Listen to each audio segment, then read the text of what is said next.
ಆತ್ಮೀಯ H16 news ಅರ್ಥಾತ್ ಸೀತಾರಾಮ್ ನ್ಯೂಸದ ವೀಕ್ಷಕರೇ, ನಾನು ನಿಮ್ಮವ ಎಂ ಆಯುಧ ಮಲ್ಲಪ್ಪ ಜೊತೆ ಅವರು. ತಾವು ಈಗ ಸುದ್ದಿಗಳ ಲೋಕಕ್ಕೆ ಎಂಟ್ರಿ ಹೊಡಿತಾ ಇದ್ದೀರಿ. ಈ ಸುದ್ದಿಗಳನ್ನು ಪ್ರತಿಯೊಂದು ನೋಡೋ ಜೊತೆಗೆ ನಿಮ್ಮ ಅಭಿಪ್ರಾಯಗಳನ್ನು ಹಚ್ತಾ ಇರ್ರಿ. ಯಾಕಂದರೆ ಈ ಸುದ್ದಿಗಳು ನಿಮಗಾಗಿ, ನಿಮ್ಮ ಬದುಕಿಗಾಗಿ, ನಿಮ್ಮ ವೈಚಾರಿಕೆಗಾಗಿ, ನಿಮ್ಮ ತಿಳುವಳಿಕೆಗಾಗಿಯೂ ನಿಮಗೂ ಗೊತ್ತು.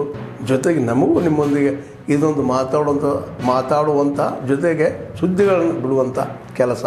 ಈ ಕೆಲಸದಲ್ಲಿ ನಾವು ನಿಮ್ಮೊಂದಿಗಿದ್ದೀವಿ ಅಂತ ಹೇಳ್ತಾ ನೋಡ್ತಾ ಇರಿ ಈ ಸುದ್ದಿಗಳನ್ನು.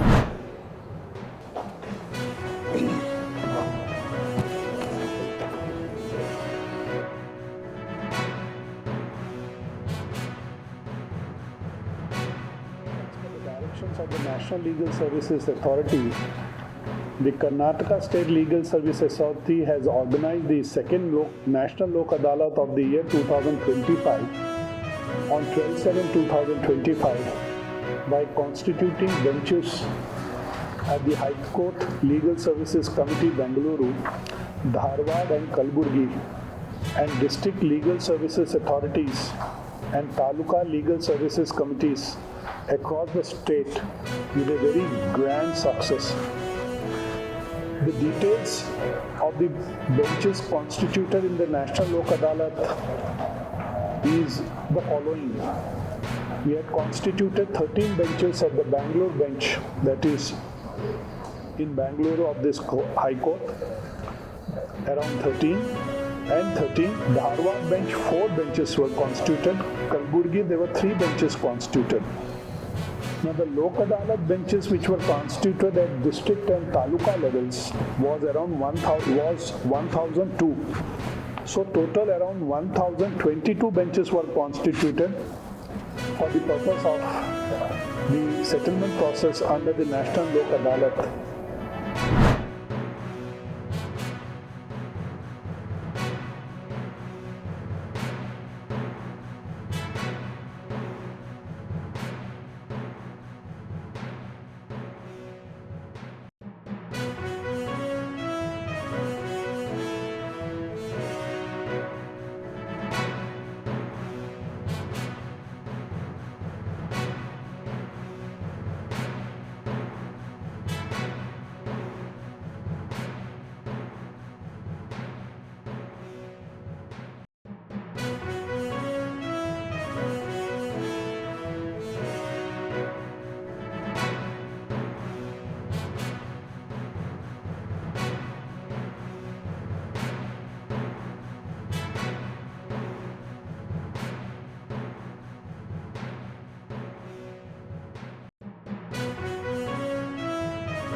ತಿಂಗಳು 2 ತಿಂಗಳು ಬರ್ತಿದ್ರು.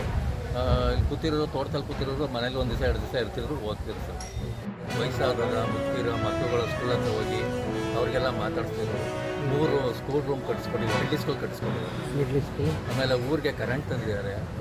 ಆಮೇಲೆ ಹೈಸ್ಕೂಲ್ ಮಾಡಿಸ್ಕೊಟ್ಟಿದ್ದಾರೆ ಸರ್. ಅವ್ರ ತಾಯಿ ಹತ್ರನೇ ಮಾಡಿಸ್ಕೋಬೇಕು ಅಂತ ಅವರು ಇಷ್ಟಪಟ್ಟಿದ್ರು ಸರ್.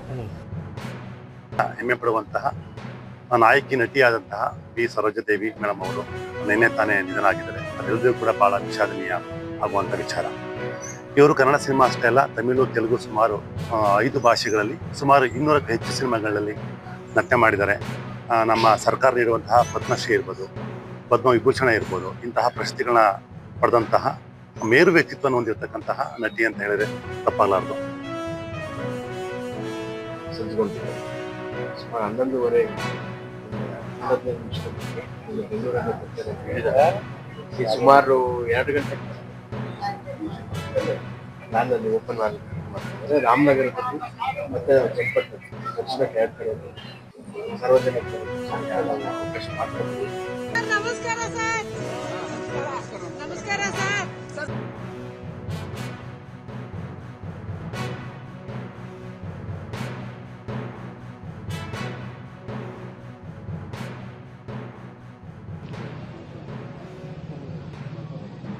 ಅವರೊಬ್ಬರು ಮೇರು ನಟಿ. ಬರೀ ಕನ್ನಡದಲ್ಲಿ ಅಷ್ಟೇ ನಟನೆ ಮಾಡಿರಲಿಲ್ಲ, ತಮಿಳು, ತೆಲುಗು, ಹಿಂದಿ ಈ ಭಾಷೆಗಳಲ್ಲೂ ಕೂಡ ಅವರು ಪಾತ್ರಗಳನ್ನು ಮಾಡಿ ಸೈ ಅನಿಸ್ಕೊಂಡಿದ್ದಂಥ ಒಬ್ಬ ಅದ್ಭುತ ನಟಿ. ಮತ್ತೆ ಎಲ್ಲ ಭಾಷೆಯ ಹೆಸರಾಂತ ನಟರ ಜೊತೆಯಲ್ಲಿ ನಡೆಸಿದರು. ದಿಲೀಪ್ ಕುಮಾರ್, ದೇವಾನಂದ್, ಆಮೇಲೆ ದಿಲೀಪ್ ಕುಮಾರ್, ರಾಜೇಂದ್ರ ಕುಮಾರ್, ಎಂ.ಟಿ.ಆರ್, ಶಿವಾಜಿ ಗಣೇಶನ್, ನಾಗೇಶ್ವರ ರಾವ್, ಆಮೇಲೆ ಕನ್ನಡದ ಮೇರು ನಟ ರಾಜ್ಕುಮಾರ್, ಅವ್ರ ಜೊತೆ ಕೂಡ ಅನೇಕ ಚಿತ್ರಗಳಲ್ಲಿ ನಟಿಸಿದ್ರು.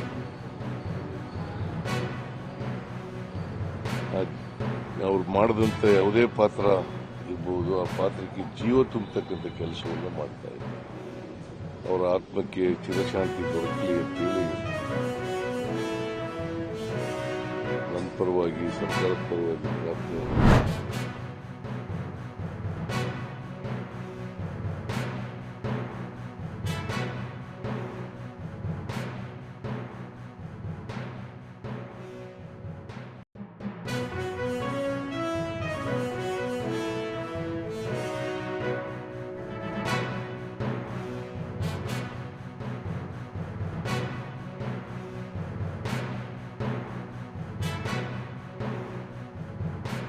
ಆತ್ಮೀಯರೇ, ಎಲ್ಲ ಸುದ್ದಿಗಳನ್ನು ನೋಡಿದ್ರಲ್ಲ, ಏನು ಅನಿಸ್ತು ನಿಮಗೆ?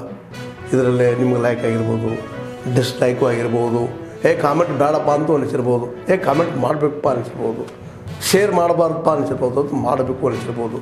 ಏನಾದರೂ ಆಗಲಿ ಶೇರ್ ಮಾಡ್ತಾಯಿರಿ, ಈ ನ್ಯೂಸ್ಗಳನ್ನ ಹಂಚ್ತಾ ಇರಿ, ಜೊತೆಗೆ ಇದಕ್ಕೆ ಸಬ್ಸ್ಕ್ರೈಬ್ ಆಗ್ತಾಯಿರಿ ಅಂತ ಹೇಳ್ತಾ H16 ನ್ಯೂಸ್ ಅರ್ಥಾತ್ ಹೇ ಸೀತಾರಾಮ್, ಇದು ಸತ್ಯದ ಕೈಗೆ ನಡಿ. ವಂದನೆಗಳು.